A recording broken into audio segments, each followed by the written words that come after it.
le servira lui seul.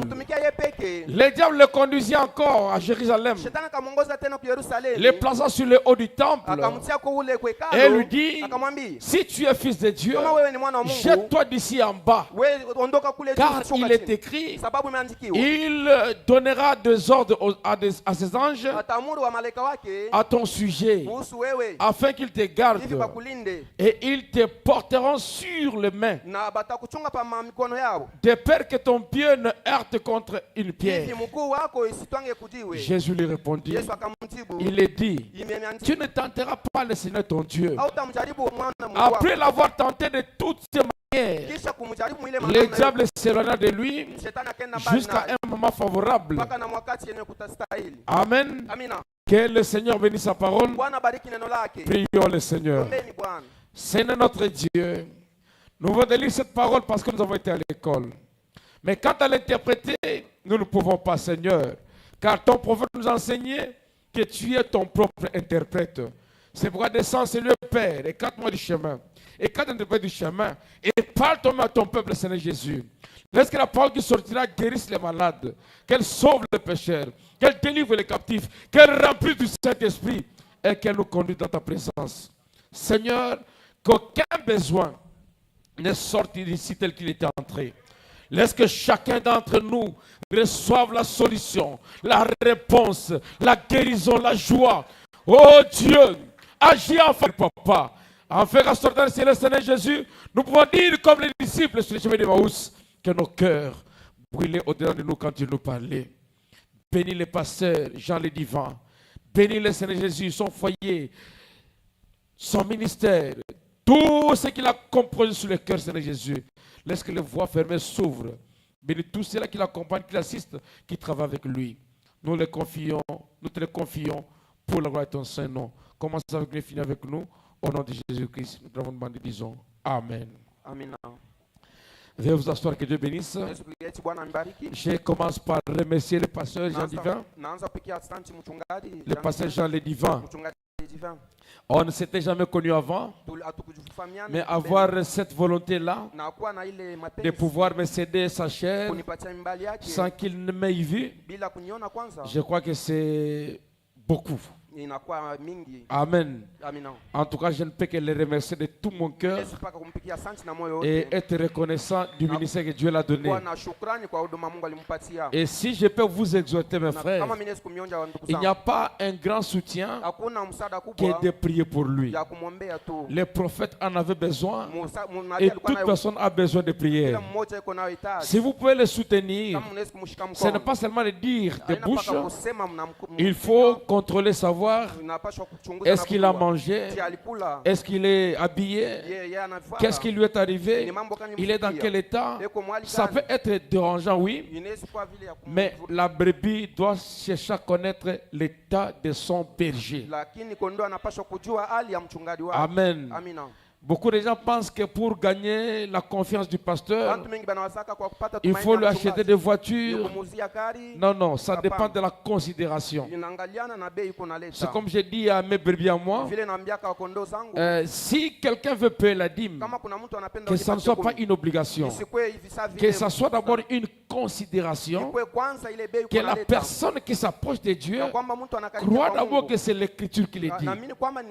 Parce qu'il est écrit, heureux l'homme qui donne avec joie.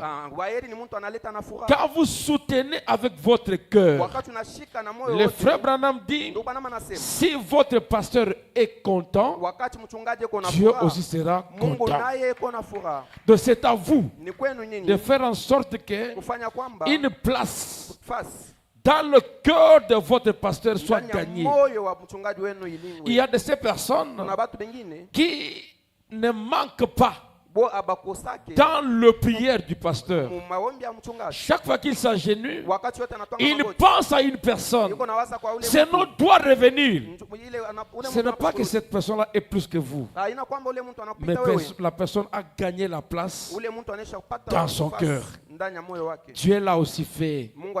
Le frère Branham dit que Moïse avait tellement d'importance pour Dieu au point que Dieu était incapable de l'effacer de la terre. Dieu est incapable. Et il va plus loin. Que s'il n'y a jamais eu un temps où un mortel aille à montrer à Dieu la manière de faire, c'est quand Moïse s'était tenu à la brèche. Dieu qui voulait tuer les gens, mais Moïse était à la brèche. Il dit commence par moi. Et Dieu retint sa colère. Parce que la vie de Moïse était tellement importante pour Dieu, surtout dans sa mission.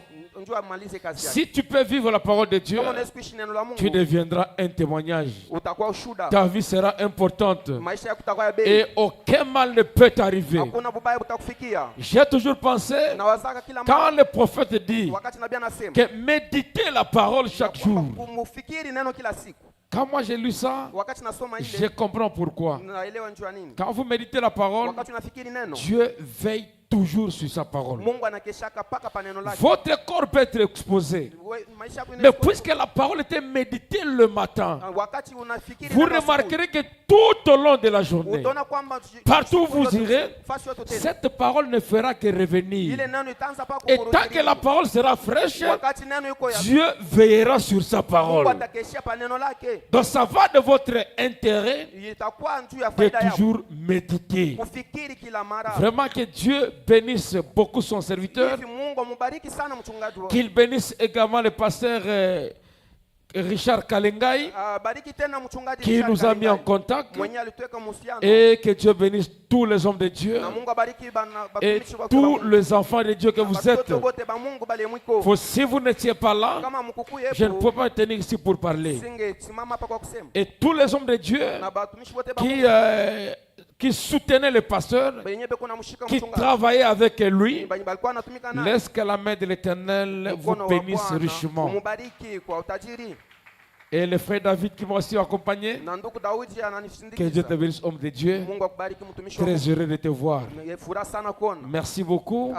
En venant ici, mon église, End Time Message, Tabernacle de Pretoria, m'avait chargé de vous amener les salutations. Alors si vous voudrez qu'en retour, je puisse aussi leur amener vos salutations, c'est avec votre permission que je le ferai. Vous voudrez bien que je le fasse? Merci beaucoup, c'est allé tout droit au cœur. Je crois que Dieu le fera. Je ne suis pas un grand prédicateur. Je ne suis pas non plus un bon prédicateur. Je peux prêcher en désordre, supportez-moi. Je vais seulement essayer de répéter le frère Branham, parce que nous sommes des répétiteurs. Nous nous répétons, mais il y a de ceux qui se sont fait serviteurs de frère Branham, alors que le frère Branham, on ne sert pas un mort. Nous nous remplissons la tâche de Jésus-Christ. C'est lui qui a dit allez partout le monde, faites de toutes les nations mes disciples. Donc les brebis que nous gagnons, c'est par rapport à cette mission-là. Si vous êtes serviteur de Branham, donc vous gagnez les brebis pour Branham, qui ne vous a jamais vu et qui ne vous connaît pas. Ne trop pas dans l'amalgame. Excusez-moi si j'ai mal parlé. Amen. Mais c'est Dieu qui nous a donné les ministères. Je parle d'un sujet que j'ai titré la puissance de la parole écrite. Vous voyez le Seigneur Jésus-Christ, dans la lecture qu'on vient de faire ici, il était confronté à une réalité. Le diable était devant lui, le diable lui parlait, et Dieu répondait. Remarquez une chose, il n'a pas de problème avec l'intelligence, il n'a pas recouru à la puissance qu'il avait, malgré qu'il avait la plénitude, la totalité de la puissance, la totalité de la parole de Dieu. Il avait tout. Mais devant la tentation, il a répondu par la parole. Il est écrit. Amen. Pourquoi seulement la parole? Alors qu'il pouvait dire au diable de s'effacer, il pouvait l'extraire du monde, il pouvait le détruire, mais il n'a pas fait recours à tout cela. Il a fait recours seulement à sa parole. Il répond par il est écrit. Donc si on remarque bien, la parole écrite a une puissance que nous ignorons. J'ai commencé le vendredi parlant de ce thème ici. Je voulais montrer l'importance du testament. Nous avons la Bible entre nos mains. Nous marchons avec la Bible. Mais beaucoup de gens ne savent pas pourquoi ils appellent la Bible testament. Pour parler d'un testament, il faut qu'il y ait un testataire. Il faut qu'il y ait un héritier. Sans héritier, sans testataire, le testament n'a pas d'importance. Et si la Bible est un testament, si le testament est vide, ce n'est pas un testament. Le testament doit avoir un patrimoine, doit avoir une richesse. Beaucoup de gens prennent la Bible, ils appellent ça Nouveau Testament, Ancien Testament, sans comprendre pourquoi c'est un testament et en quoi c'est un testament. Si ça ne contient pas de richesse, ce n'est pas un testament. Et si vous ne voyez pas votre intérêt dans la Bible, vous n'êtes pas un héritier. Parce que c'est l'héritier qui comprend la valeur du testament. Parce qu'il sait que dans l'intérieur, il y a son patrimoine, il y a sa richesse, il y a les biens qui lui ont été légués. C'est quoi un testament? Le testament est une lettre posthume. Donc une lettre qui produit ses résultats après la mort de son auteur. Donc tant que le testataire vit, le testament n'a pas d'importance. Il faut d'abord que la personne qui l'a écrite meure. C'est comme ça que le Nouveau Testament n'a pas commencé avec Jean-Baptiste. Le Nouveau Testament n'a pas commencé à la naissance de Jésus-Christ. Le Nouveau Testament a commencé à la mort de Jésus-Christ. Parce qu'il faut que la mort intervienne d'abord, avant que le testament ne soit ouvert. Amen. C'est comme ça, quand il est mort, il nous a laissé maintenant l'autorité. Il dit, allez attendre à Jérusalem pour recevoir ce qui était à moi. Donc avant cela, le testament n'avait pas d'importance. Pour aller prêcher, il devait souffler sur eux, recevoir l'onction et aller. Il était là. Mais après sa mort, le testament est inauguré. L'héritier qui reçoit le testament a le pouvoir d'en faire usage. La Bible que tu as est un testament. Amen. Nous avions lu le vendredi ici que quand l'enfant est encore jeune et qu'il reçoit un testament, il ne va pas comprendre. On va l'envoyer à gauche, on l'envoie à droite, il ira. On peut me le chicoter parce qu'il est enfant. Il ne comprend pas. Mais quand il va atteindre l'âge de la majorité, l'âge de la maturité, il prendra conscience. C'est le même jour qu'il va arrêter de porter la culotte. Il va chercher la veste. Quand il comprend que tous ces biens ici m'appartiennent, donc je suis un patron, je quitte le péché. Amen. Il n'y a que l'héritier qui comprend qu'il a un testament qui va laisser les jupes courtes. La nature nous enseigne, n'est-ce pas? La nature nous enseigne, n'est-ce pas? Est-ce que vous avez déjà vu une reine dans les dessins animés avec une courte jupe? Vous l'avez déjà vu? Ça sont les dessins animés. Donc quand quelqu'un comprend qu'il a un testament, il reprend conscience, il se comporte en autorité, il se comporte en responsable, parce qu'il se dit que je suis l'administrateur. Tous ces biens ici m'appartiennent, c'est à moi de placer qui je veux. C'est lui qui l'a envoyé. En tant que chef, qu'est-ce qu'il fait? Il va entrer maintenant dans les testaments. pour commencer à explorer, voir qu'est-ce que son père lui avait donné. Tout ce qui... Parce que la Bible dit, nous sommes héritiers et co-héritiers avec Christ. Donc l'héritage de Christ, c'est notre héritage. Jésus-Christ, en tant qu'héritier, n'a pas plus de privilèges que nous. Alléluia. Alléluia. Nous avons le même niveau que le Seigneur Jésus-Christ.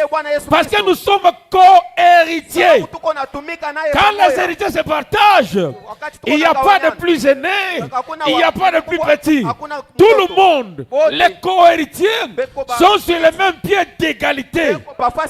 Si Jésus était Dieu, tu es Dieu. Amen. Amina. Tu es Dieu. C'est Jean 10, 34. Jean 10, 34. Tu es Dieu. Ce n'est pas moi qui le dis. C'est la Bible qui le dit. C'est à toi de croire que cette parole est mienne. Tu dois t'identifier à l'écriture pour qu'elle produise les effets. Qu'est-ce qu'il dit là-bas? Jésus leur répondit, n'est-il pas écrit dans votre loi qui a dit, j'ai dit, vous êtes qui? Des dieux. Et je ne suis pas d'accord avec les deux minuscules. Je ne suis pas d'accord. Parce que le Saint-Esprit n'est pas minuscule. C'est Dieu. Le Saint-Esprit est Dieu. Pas un Dieu minuscule. Le même Dieu dans la troisième dispensation. Et nous sommes sur la terre pour écrire les actes du Saint-Esprit. La même puissance que Jésus avait, qui nous a été léguée par la parole, est ici maintenant. Et cette puissance est en toi. Elle est en moi.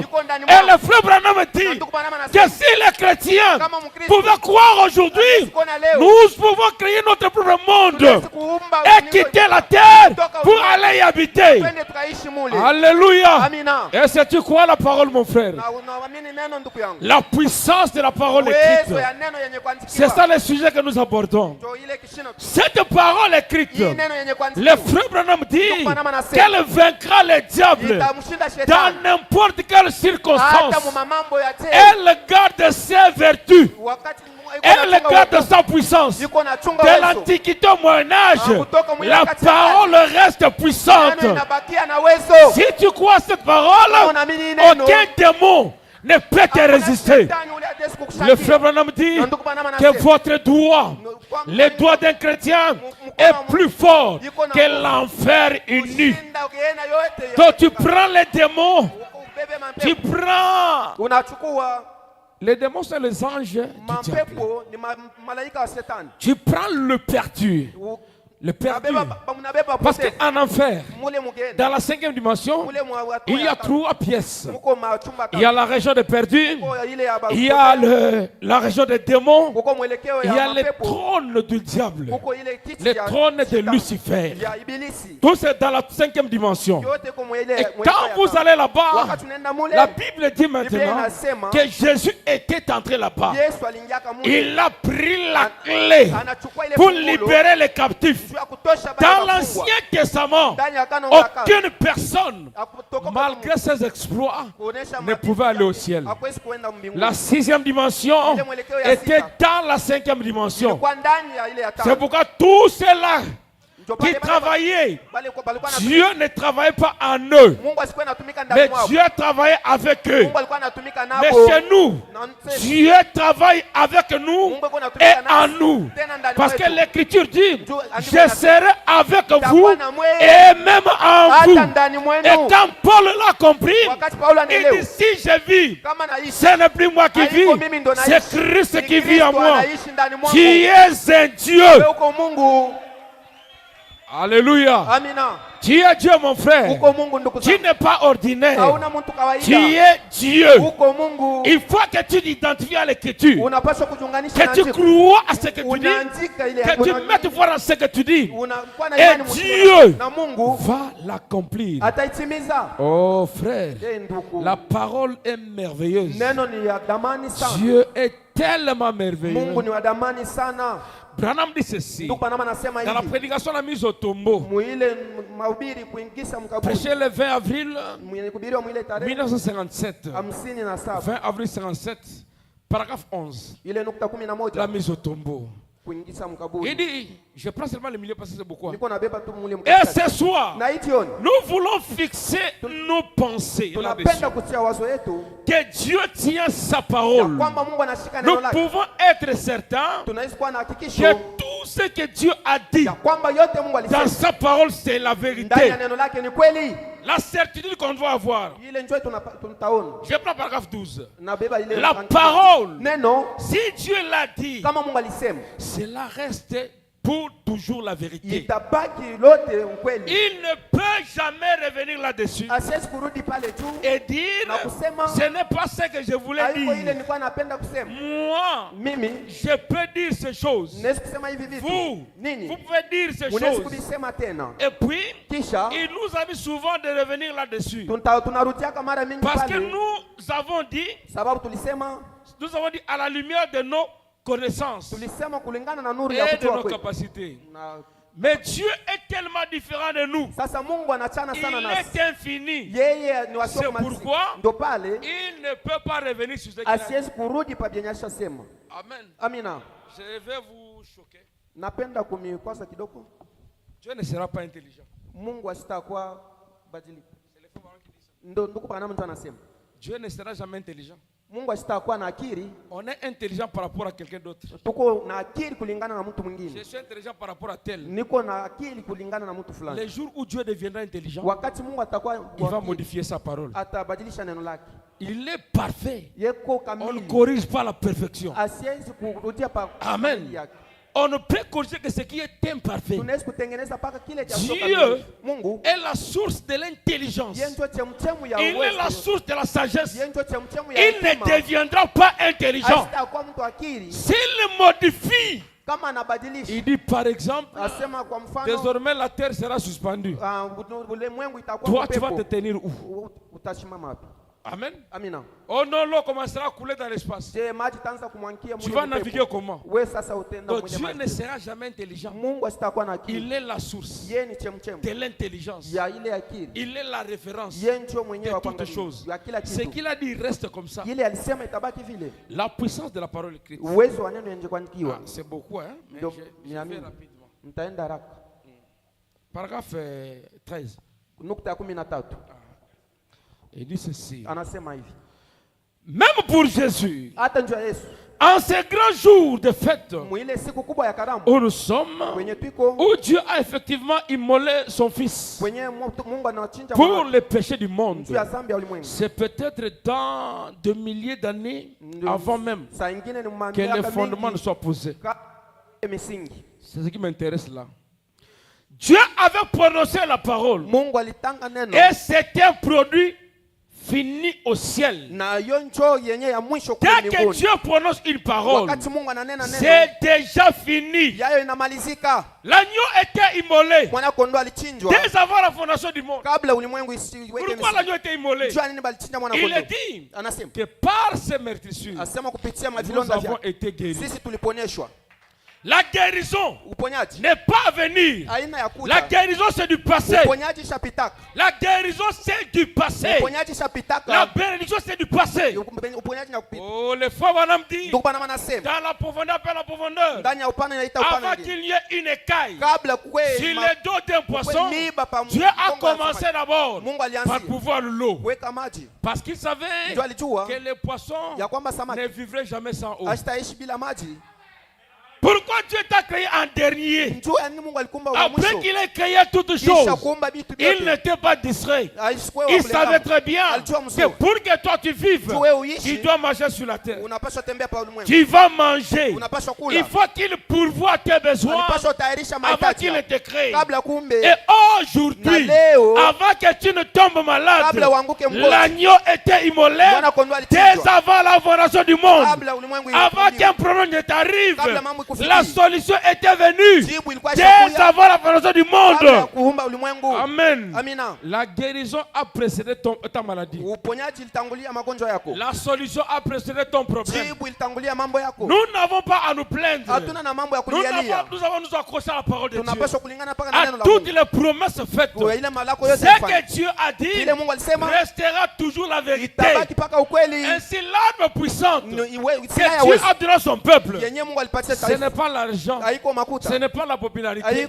L'arme puissante, c'est la parole. Et lui-même en a fait usage.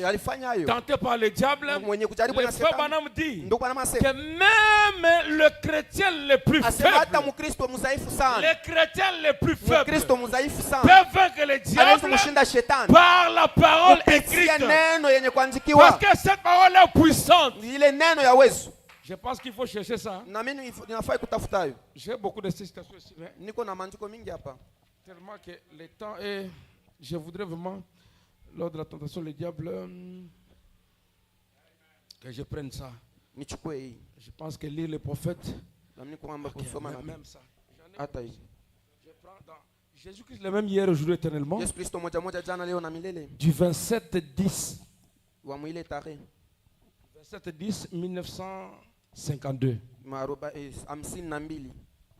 Je prends le paragraphe 10. Écoutez.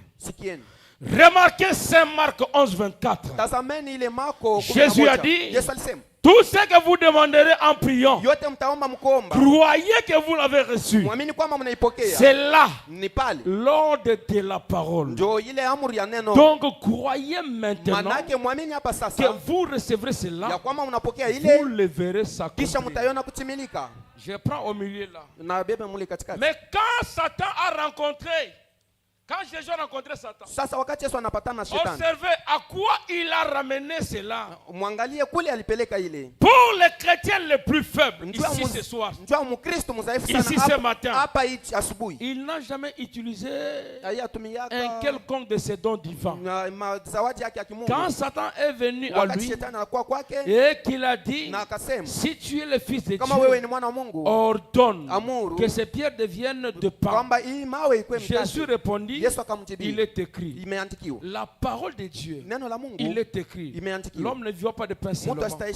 Il continue. Il fut tenté. Et Jésus lui dit, il est écrit. La troisième fois qu'il fut tenté, Jésus a dit qu'il est écrit. Est-ce vrai? Droit à la parole de Dieu. Montrant que le chrétien, le plus faible, peut vaincre Satan avec... Il est écrit. Voyez l'arme qu'il vous a donnée? Les chrétiens les plus faibles. Pas celui qui est puissant. Les moindres de tous. Peu importe la grandeur du diable. Peu importe sa pression. Les chrétiens les plus faibles peuvent vaincre le diable avec quoi? Avec il est écrit. Et si tu ne médites pas la parole de Dieu, comment tu sauras qu'il est écrit quelque part? Si vous croyez que la parole de Dieu enseigne cela, croyez-les, acceptez-les, accrochez-vous-y. Dieu fera s'accomplir cela. Ne croyez-vous pas cela? Il est écrit. Ça c'est le prophète. Il dit la parole de Dieu vaincra le diable partout. Peu importe la circonstance, peu importe les moyens, peu importe les puces, le terrain. Il dit que Jésus a vaincu le diable dans son propre terrain. Amen. Parce qu'il avait la parole écrite. Il est allé le vaincre dans son propre terrain. Et toi tel que tu es là, tu peux vaincre le diable partout aussi, dans son terrain ou ailleurs, tu peux toujours le vaincre. Amen. Amina. Moi j'aime soit lire et entrer, être libre vraiment. Je lis pour placer mes bases et puis continuer. Écoutez ce qu'il dit ici. Dans le troisième exode, prêché le 30 juin 1963 matin. La version de VGR, Voice of God Decoding, de la voix de Dieu.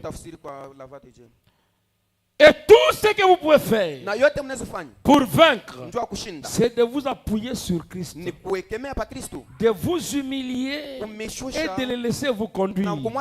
Voyez, vous n'y arriverez jamais autrement.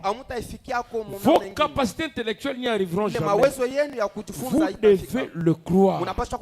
Appuyez-vous simplement sur lui. C'est lui le berger. Ce n'est pas aux brebis de tenir le coup à distance. C'est au berger. Mais le brebis doivent rester avec le berger pour rester en sécurité. Voilà mon périmètre de sécurité. C'est en Christ. Et en Christ et la parole. Voilà le périmètre de la sécurité. De la parole de Dieu. C'est notre périmètre de sécurité. Si vous êtes dans la parole, les frères Branham dit, le diable ne craint pas nos prières. Il ne craint pas la prédication. Le diable craint la vie sanctifiée. Si vous êtes sanctifié, vous créez un rayon autour de vous qui ne permettra pas au diable d'entrer. Sanctifiez-vous. Prenez la parole. La parole va vous purifier. Et vous serez en sécurité parfaite. Amen. La puissance de la parole est Christ. Cette parole vaincra tous les diables. Dans les jardins d'Éden, quand il a placé Adam et Ève, ils étaient là, il leur a donné la parole. Et le diable est venu pour les séduire. Mais remarquez le langage du diable. Les frères Branham disent, quand le diable vient avec la parole, il ne vient pas avec la certitude. Lui-même ne connaît pas ça. Il dit, est-ce que Dieu avait réellement dit? Il y a l'incertitude. Et quand vous lisez Jésus ici, quand le diable est venu, il a aussi dit, si tu es dans son langage, il y a toujours l'incertitude. Les frères Branham dit, remarquez bien le diable, il est incertain quand il vient. Mais si tu connais ta position, tu sais que tu es héritier, tu répondras par le testament et tu auras la victoire. Mais si tu ne connais pas ton testament, tu seras séduit. La séduction, c'est amener quelqu'un à croire à ce qui n'est pas la parole de Dieu. Amen. Si on vous amène à croire quelque chose autre que la parole de Dieu, vous êtes séduit. La puissance de la parole est Christ. Je reviens toujours sur mon sujet pour vous ramener toujours, pour que vous compreniez où est-ce que nous allons. Et vous allez le comprendre. Quand Dieu t'a créé, il t'a créé à son image et à sa ressemblance. Donc ce que Dieu est, c'est ce que tu es. Dieu a une forme humaine. Et le frère Branham dit, Dieu n'est pas une femme. Dieu est un homme. Quand il avait dit faisons l'homme à notre image, la personne qui était créée, c'était Adam.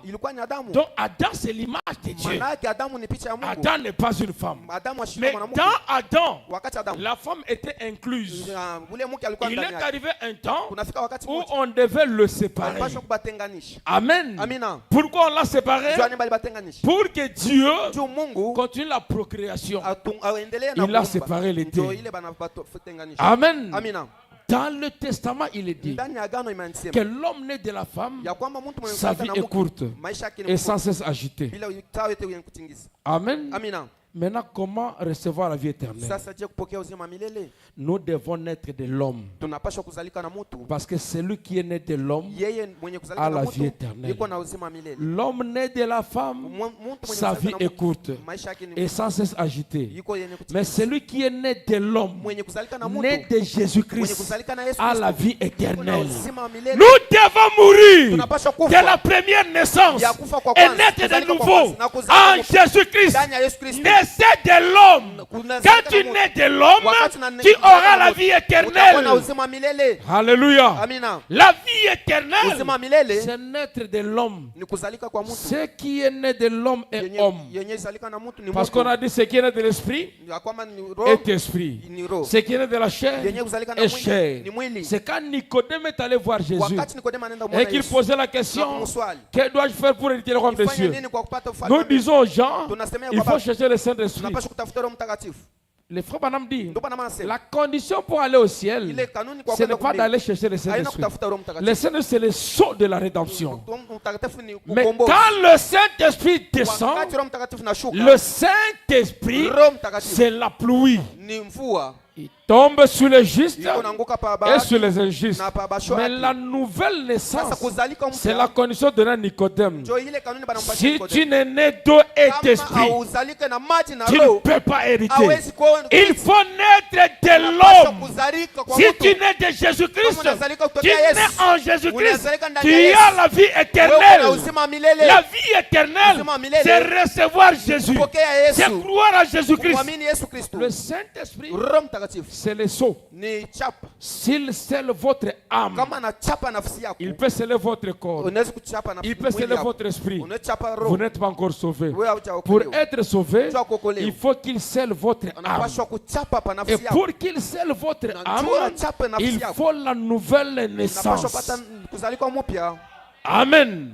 C'est ce que dit ton testament. Et quand tu reprends conscience, tu as acquis un certain âge, l'âge de majorité, tu commences à comprendre qui tu es. Tu te places dans ta position, tu dois réclamer tes droits. Les chrétiens ont les droits qui sont contenus dans son testament. Et ces droits-là doivent être réclamés. L'enfant qui ne réclame pas ses droits ne connaît pas sa position. Amen. Le diable continuera à te séduire si tu ne comprends pas qui tu es. Amen. Dans le testament, j'ai dit nous sommes héritiers et co-héritiers avec Christ. Maintenant, on doit savoir qu'est-ce qui appartient à Christ. Comme je suis son co-héritier, nous partageons le même héritage. S'il est puissant, je suis puissant. Amen. C'est pourquoi le frère Branham a défini le Saint-Esprit comme étant la passion qui satisfait pleinement. Ça veut dire quoi? C'est une passion qui est là. Si je viens, je prends. L'autre vient, il prend. Ça ne bouge rien. Ça ne change rien de la plénitude. Si tu prends 50 millions, l'autre prend 100 millions, la portion satisfait pleinement. Et j'ai même compris pourquoi Jésus a dit demandez jusqu'à ce que votre joie soit parfaite. C'est vous qui connaissez à quelle hauteur votre joie sera parfaite. Si Dieu te disait 1 million, peut-être ça ne rendra pas ta joie parfaite. C'est pourquoi la bonne prière, c'est le ABC jusqu'à Z. Que le Saint-Esprit, qui te connaît mieux, forme les phrases, forme les mots, et qu'il te réponde au nom du Seigneur Jésus-Christ. Tout dépend de l'angle sur